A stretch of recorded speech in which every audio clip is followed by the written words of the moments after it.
melalui tahap-tahap yang kompleks.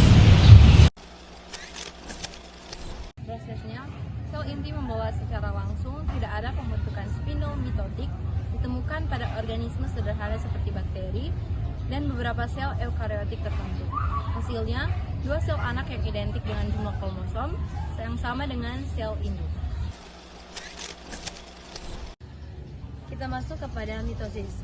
Definisi mitosis adalah proses pembelahan sel yang menghasilkan dua sel anak yang identik secara genetik dengan sel induk.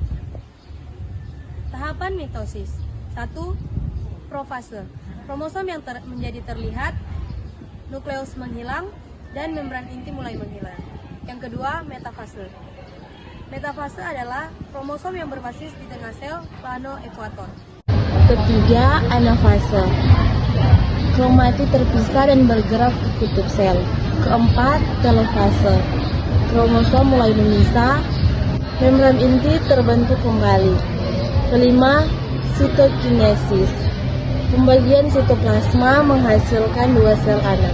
Hasil, dua sel anak yang identik secara genetik penting untuk pertumbuhan dan perbaikan jaringan. Meiosis. Meiosis adalah proses pembelahan sel yang menghasilkan 4 sel anak dengan setengah jumlah kromosom sel induk. Tahapan meiosis. Meiosis 1. Profase 1. Kromosom homolog berpasangan dan terjadi pertukaran gen. Yang kedua, metafase 1. Kromosom homolog berbaris di tengah sel. Yang ketiga, anafase 1. Kromosom homolog dipisahkan ke kutub sel. Yang keempat, telofase 1 dan sitokinesis. Terbentuk dua sel anak masing-masing haploid. Selanjutnya, meiosis 2. Yang pertama, profase 2. Membran inti menghilang, kromosom kembali terlihat. Yang kedua, metafase 2. Kromosom berbaris di tengah sel. Yang ketiga, anafase 2.